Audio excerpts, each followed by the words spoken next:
días. La mañana de hoy nos vamos a ocupar de la primera clase o el primer encuentro síncrono de la asignatura Nociones Generales del Derecho. Mi nombre es Francisco Fernández, doctor en educación, abogado en ejercicio, entre otros estudios realizados. Estaré al frente de esta asignatura durante el tiempo que esta transcurra y espero y aspiro contribuir en sus conocimientos, tanto para su práctica profesional como para esta carrera que ustedes hoy eh, están realizando, esta maestría. Iniciaremos hablando primero de la asignatura. Tiene, ok, que lleva por nombre Fundamento Legal del Sistema Educativo. Vamos a hablar específicamente de derecho, del fundamento legal, pero en materia de sistema educativo, en materia de educación como tal. La unidad uno, que es la que hoy nos ocupa, se refiere específicamente a las nociones generales del derecho como tal. Es importante siempre que abordamos un tema o una temática, comenzar por definir, por conocer qué es eh, o a qué pertenece dicha temática, qué es lo que vamos a trabajar o a realizar. Y en nuestro caso, lo que nos ocupa específicamente o inicialmente es el derecho. Vamos a comenzar diciendo que el derecho está enmarcado dentro de las ciencias jurídicas. Es un sistema de principios y normas que están inspirados en la justicia y el orden, que regulan la conducta humana dentro de la sociedad y cuyo cumplimiento puede imponerse de forma coactiva y mediante el poder público.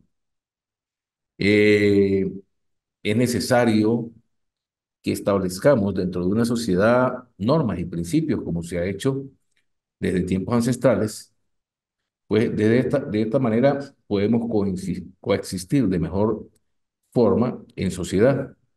De otra manera, eh, cada quien haría lo que cree, lo que le convenga. Entonces el derecho se encarga de esto, de organizar las normas y principios que debemos cumplir para una buena convivencia en sociedad. Fíjense que aquí hay un término, bueno, en realidad hay muchos términos, pero hay un término que nos llama la atención, que dice cuyo cumplimiento puede imponerse de forma coactiva.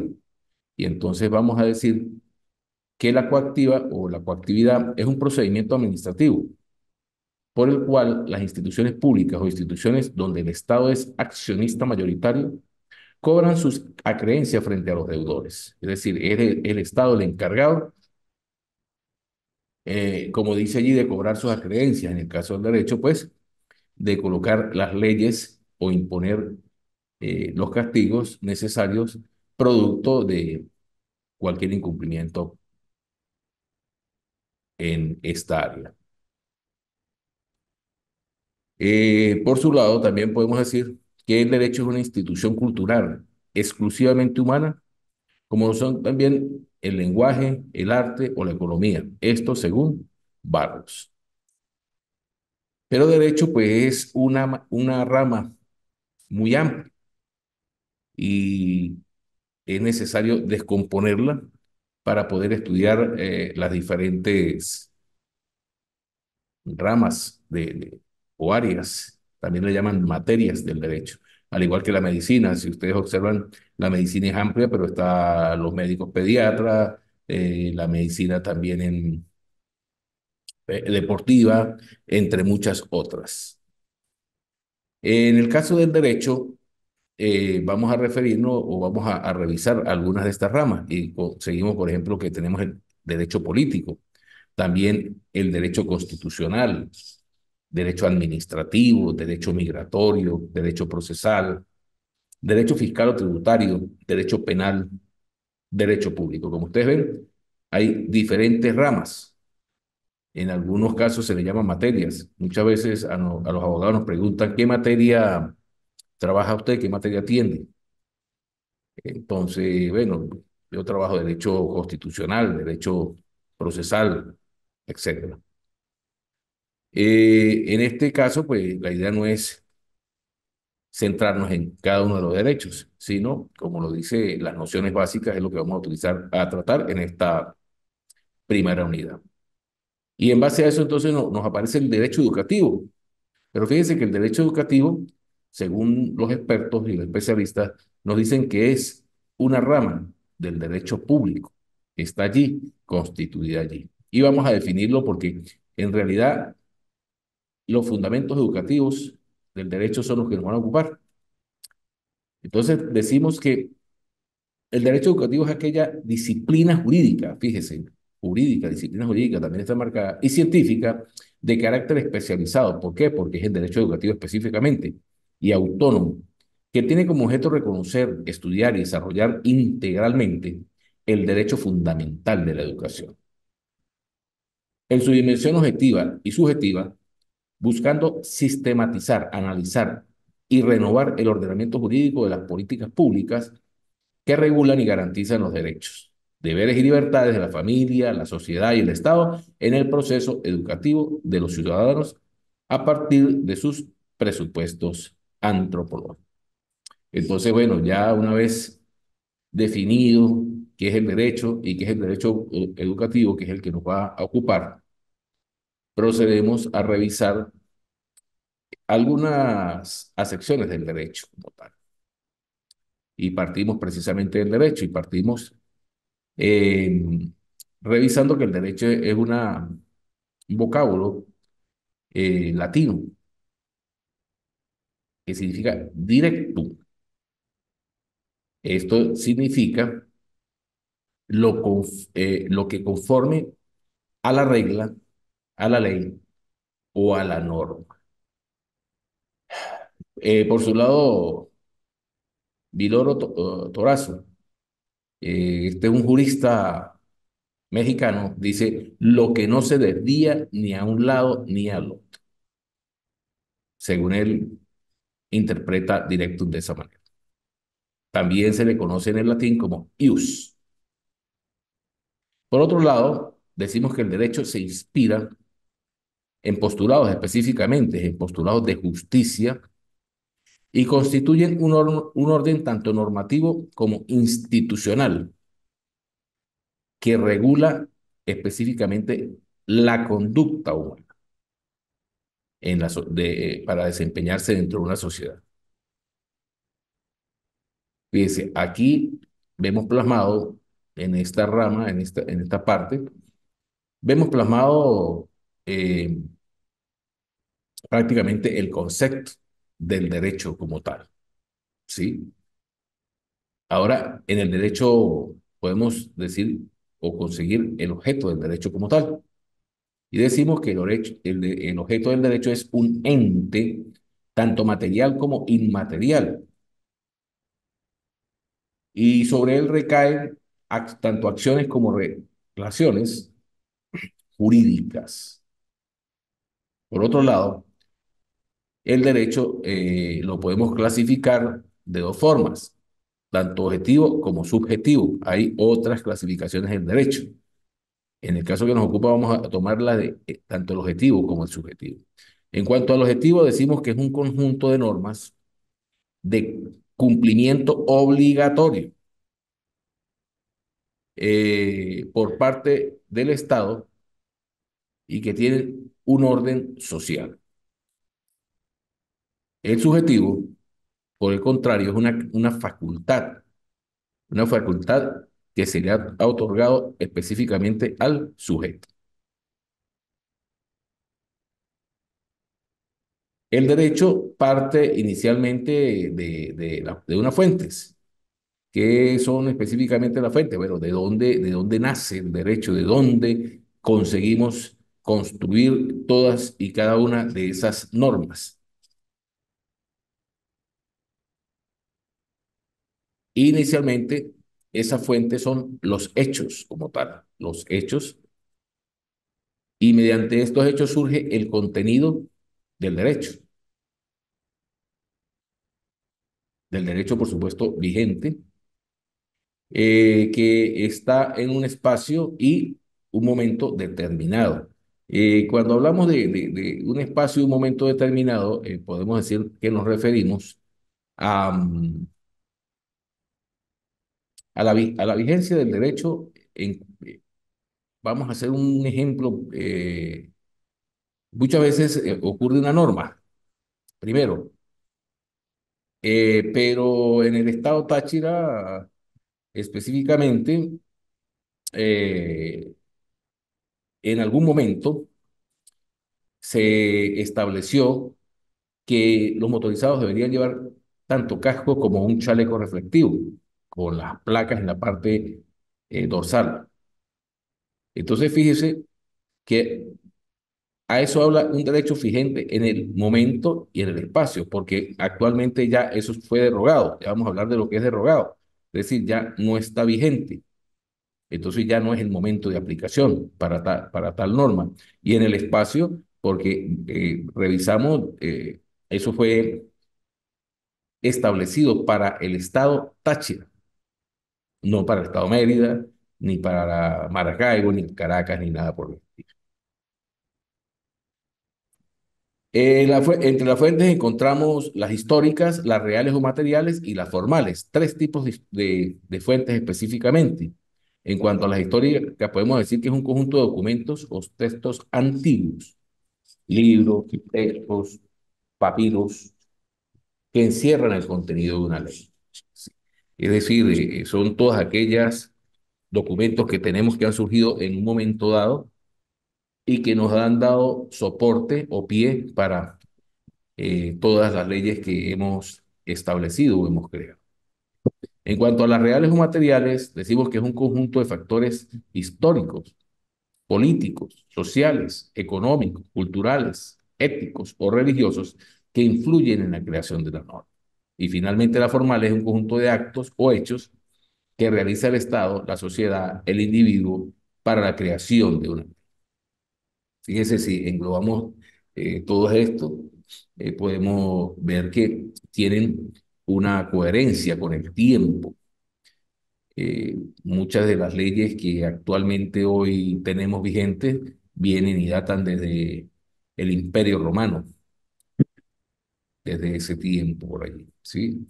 Revisando nuevamente, formal es un conjunto de actos de hechos que realiza el Estado, la sociedad, el individuo para la creación de una ley como tal. Continuando con el derecho, que es lo que nos ocupa hoy día, encontramos inicialmente la ley. Hablamos en derecho de leyes. Y cuando hablamos de leyes, nos referimos a que es una norma de tipo jurídico, la cual es dictada por el legislador, donde éste manda, prohíbe o permite algo con la finalidad de tener un bien de los gobernados como tal. También encontramos otro vocábulo dentro del derecho que es la costumbre, muy importante dentro del derecho, porque a veces escuchamos por allí que la costumbre se hace norma o que la costumbre se hace ley. Y esto, si lo revisamos de esa manera, entonces vamos a decir que la costumbre es la repetición tanto continua como uniforme de un acto específico, el cual otorga como tal un valor normativo. Fíjese, cuando alguna cosa se comienza a repetir de forma continua, uniforme, llega a tener un valor normativo, se llega a hacer como una ley. Otro de los conceptos que conseguimos dentro del derecho es la jurisprudencia. ¿Qué es la jurisprudencia? La jurisprudencia son todas aquellas interpretaciones de las normas jurídicas que los tribunales realizan y que emiten mediante sus resoluciones.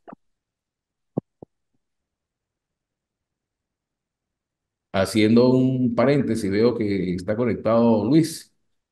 Buenos días, Luis. ¿Cómo estás?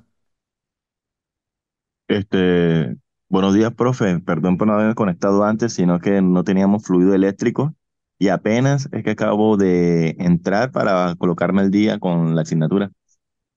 No, muy bien, Luis. Bienvenido a su asignatura. Mi nombre es Francisco Fernández. Voy a estar al frente de ustedes en esta asignatura. Ya en esta primera clase, pues vamos avanzando algunas cosas. Ya revisamos lo que es el derecho. Sin embargo, pues la clase queda allí, ¿no? Grabada para que ustedes la revisen futuramente, ¿no? Vamos a... Ah, listo, Bien, profe. Si no, como le digo, o sea, no tenía fluido eléctrico, por eso no me había podido conectar por la cuestión del Wi-Fi.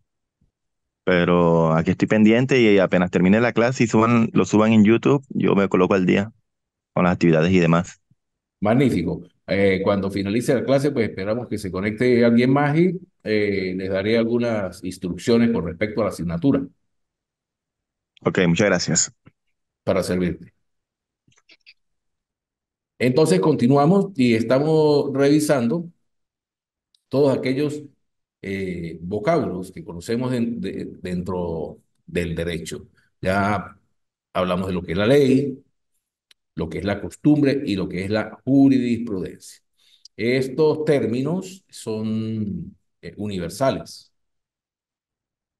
y no son específicos del Estado venezolano, ni del Estado colombiano, ni del ecuatoriano, sino son universales. Continuando con otro de los términos, nos encontramos la analogía. La analogía no es otra cosa que un razonamiento que va de lo particular a lo particular y es una conducta similar o coordinada. Eh, También a este razonamiento se le llama interpretación. ¿Cuándo se da la analogía en el derecho?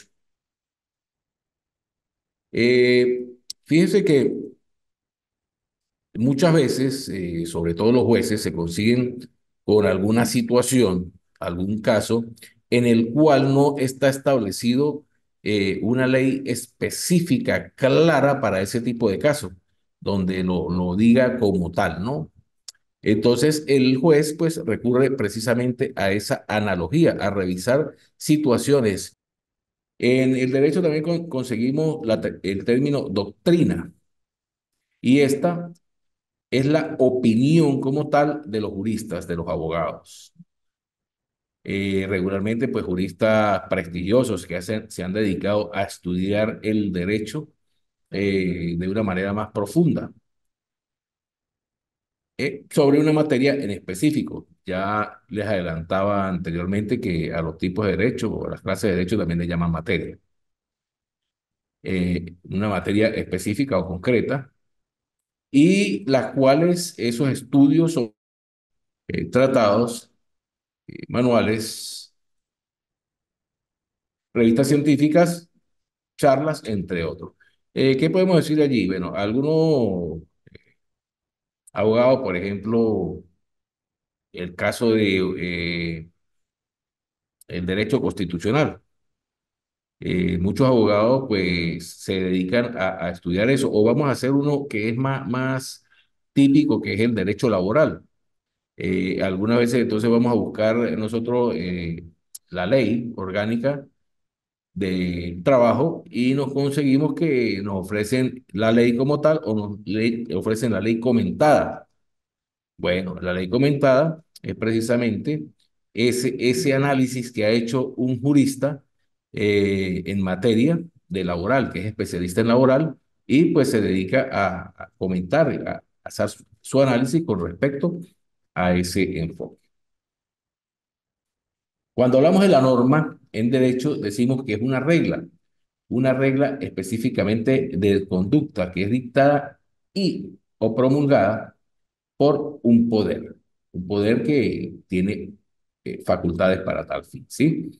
El poder legítimo, como que dice allí. Regularmente, pues bueno, hay varias instancias para promulgar ciertas leyes.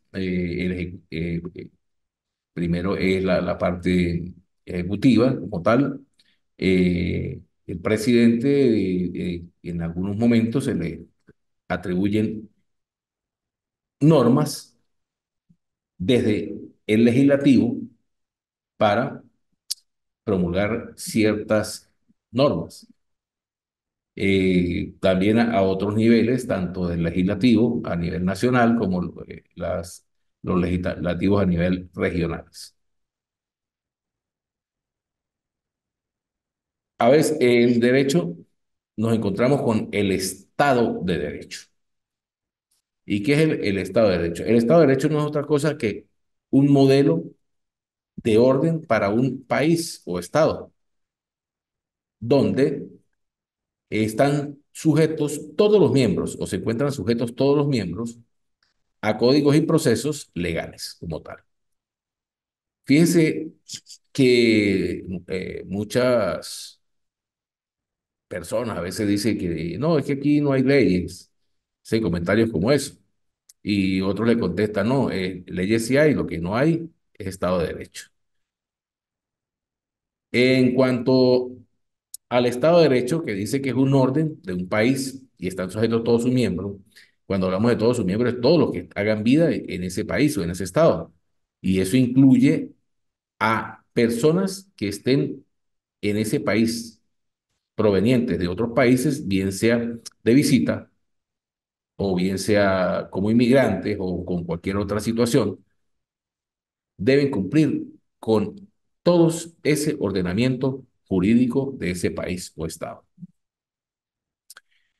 En cuanto al principio de legalidad, que también es conocido como primicia de la ley, podemos decir que es todo, todo ejercicio de un poder público como tal, que debe realizarse acorde a la ley vigente y su jurisdicción y su jurisdicción. Vuelvo a repetir lo que dije hace un rato atrás. Ley vigente, la ley que está en este momento. Si vamos al ejemplo anterior que les hacía de los motorizados que tenían que usar el casco y el chaleco con chaleco reflectivo, portando en el dorsal la placa de la moto, en el estado Táchira, pues ya hoy no está vigente. Por lo tanto, no puede eh, el poder público hacer uso de esa ley en la actualidad. La Constitución.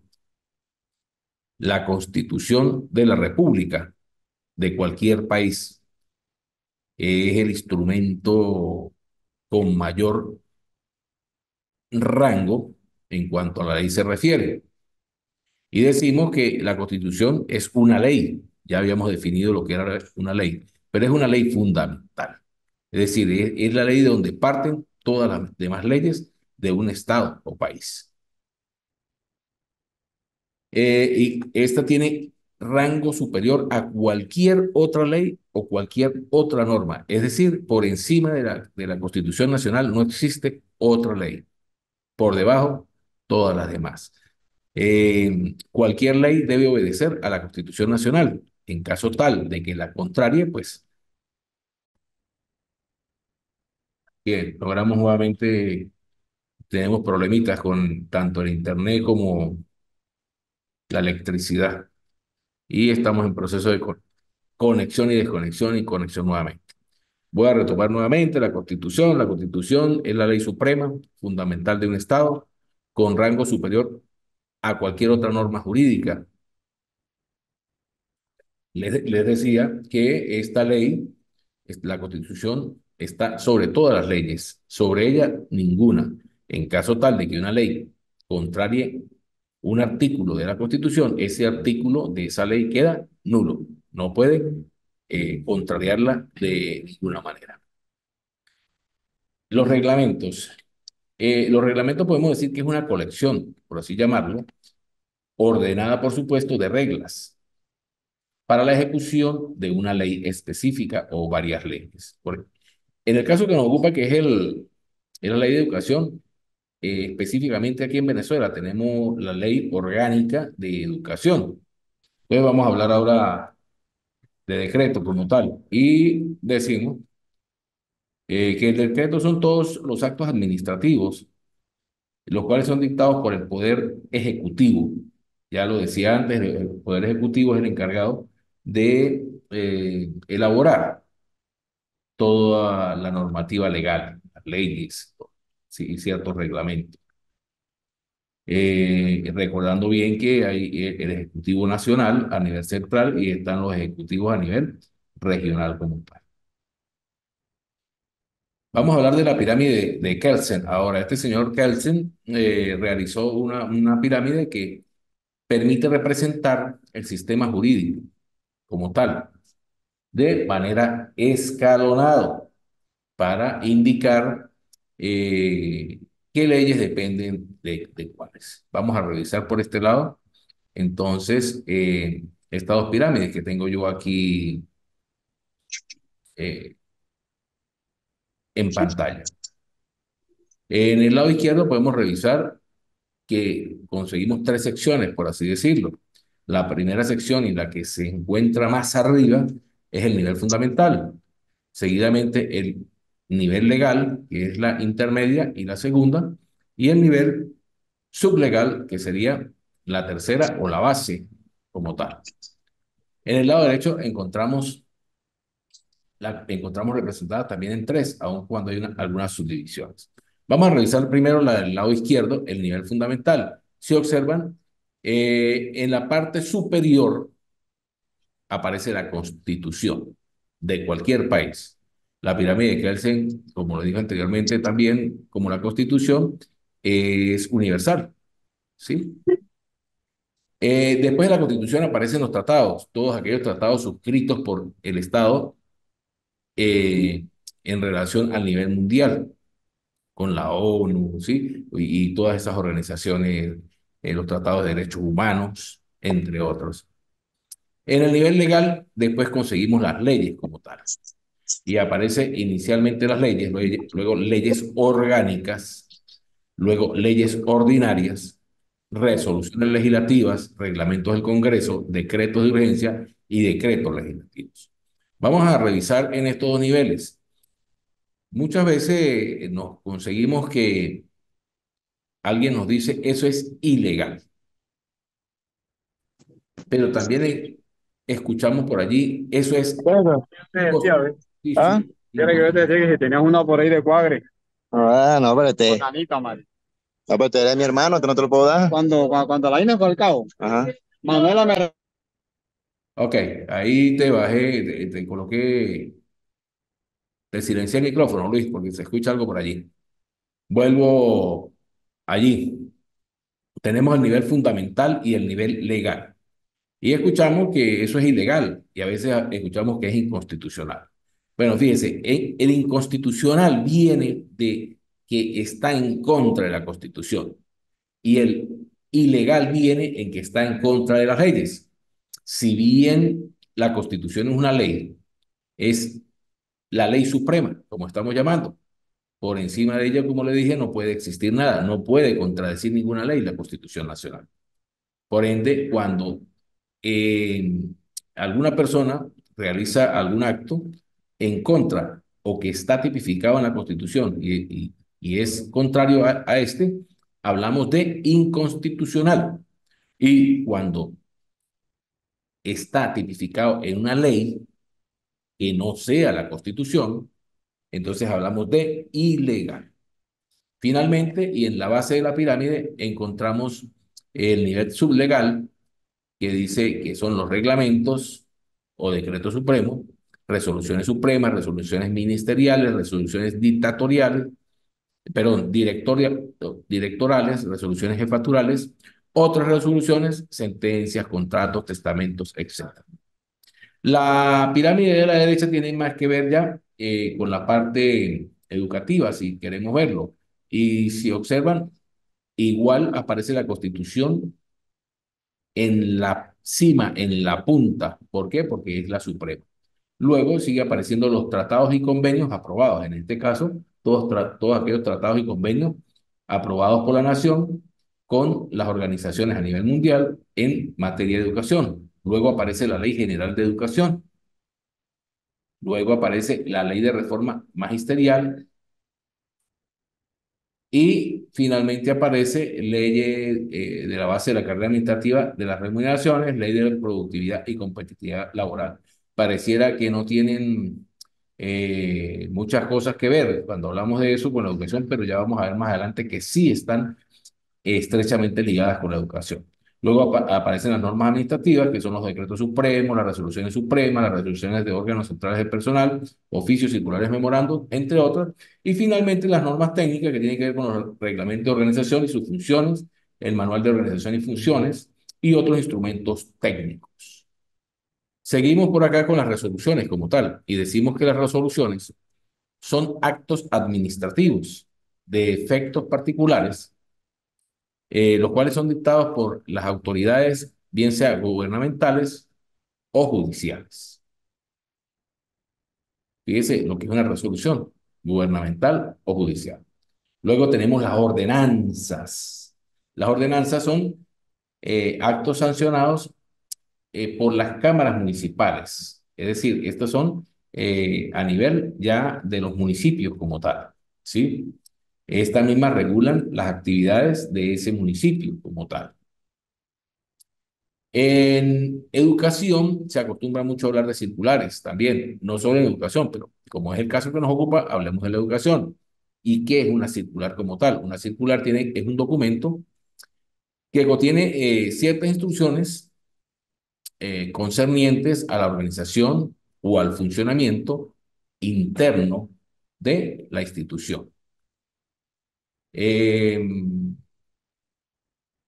a veces hay alguna norma así muy general, entonces el Ministerio de Educación emite una circular para aclarar cuál es el procedimiento a seguir en esos casos. Derogación. Es un procedimiento como tal que deja sin efecto y sin vigencia una ley, o puede ser, bien sea una ley, ¿verdad? O un articulado de alguna ley, ¿sí? No necesariamente es una ley como completa, puede ser un articulado, algunos artículos de esa ley, ¿sí? Eh, bueno, disposición normativa de una ley, como dice allí, o inferior, ¿correcto? También puede ser de un reglamento como tal, como hablábamos hace un momentico del reglamento de la Ley Orgánica de Educación o el reglamento del ejercicio de la profesión del docente. En contraposición de la derogación, tenemos la vigencia de la ley. Ya hemos, por decirlo de alguna manera, revisado algo sobre la vigencia de la ley y decimos que la ley, podemos decir que tiene dos formas, instantánea y no instantánea. La instantánea es aquella que inmediatamente, cuando es publicada en la Gaceta Oficial, inmediatamente entra en vigencia.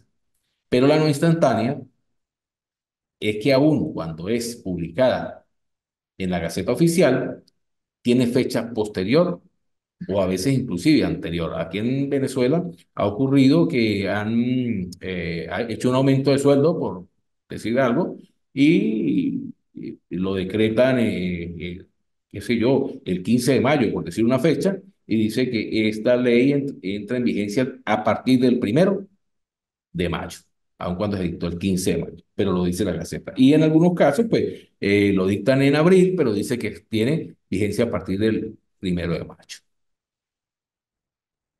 Por acá es lo que tenemos de la clase hoy de fundamento legal del sistema educativo venezolano. Ya nos quedan pocos minutos. En esos minutos les voy a indicar pues, que tenemos que estar a partir de la otra semana pendiente del aula virtual, donde van a aparecer las actividades que vamos a realizar. En las actividades a realizar tenemos actividades que son sumativas y otras que no son sumativas. Las llamamos formativas. Por supuesto, las sumativas van a tener una ponderación en la nota que va a sumar, como su nombre lo indica, en la asignatura, mientras que las formativas, aún cuando tengan esa calificación, no van a sumar, pero son importantes. Se acostumbra a hacer una evaluación formativa para revisar el nivel de conocimiento que tengo para realizar una evaluación como tal. En mi caso, yo suelo tomar en cuenta mucho esa participación. Regularmente a veces se coloca un foro, entonces, bueno, no lo resuelven porque pues no tiene calificación, no tiene nota. Bueno, no, aquí estamos en una situación es de aprendizaje. Si bien la calificación es importante porque nos va a aprobar o a reprobar, y mientras más alta, pues bueno, mejor. Venimos es a tener un aprendizaje que nos va a llevar a un cambio de conducta en nuestra práctica profesional. Por ende, todas las actividades que se realizan son sumamente importantes porque nos llevan a ese aprendizaje eh, que es el fin último de la educación por tal fin, y entonces yo suelo tomarlo y al final inclusive, si veo que una persona participa, lo tomo en cuenta de repente para un puntaje un poco más alto, ¿correcto? Cualquier duda, estoy siempre atento, bien sea por el grupo. En el grupo aparece mi número telefónico, ¿verdad? Ustedes saben, el grupo de la universidad. Si se sienten cómodos escribiéndome directamente, pues lo pueden hacer por allí. Por el aula virtual también se pueden comunicar conmigo y por el correo directamente. Entonces, allí estaré atento para guiarles durante esta asignatura y durante este proceso. No dejen para realizar tarde las actividades, ya que, como lo hemos visto el día de hoy, pues tanto el tendido eléctrico o la electricidad como la internet o la conexión a internet, pues nos juegan malas pasadas y se nos va el tiempo. Regularmente las actividades yo las coloco con suficiente tiempo para realizarlas. Es importante también, pues, conectarnos en estas clases porque cualquier duda que tengan, pues la podemos disipar. Entonces, Luis, si tienes algo que comentarme, alguna duda en relación a la clase que vimos hoy, en relación a la asignatura, te escucho. No, profe, estuvo bien clara la clase. Yo apenas subo en la clase en YouTube, me veo el inicio de lo que me perdí para entrar en mayor contexto. Entendido, Luis. Entonces, estamos en contacto por las vías que le acabo de mencionar y nos vemos en el segundo encuentro síncrono. Que tengas un buen día.